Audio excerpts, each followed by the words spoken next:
دیا گیا۔ پر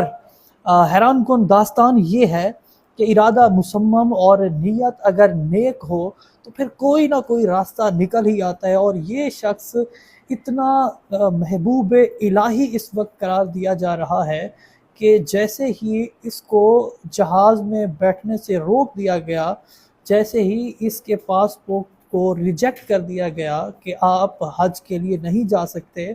تو بجائے یہ کہ عامر قذافی واپس گھر لوٹ جائے، یہ ادھر ہی ایئرپورٹ پر رہا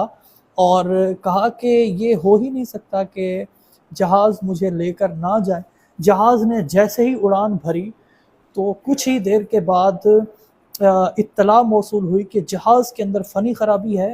اور جہاز کو واپس ایئرپورٹ بھیج دیا گیا۔ جہاز واپس آیا، اس کی انسپیکشن ہوئی اور طے پایا کہ اب جہاز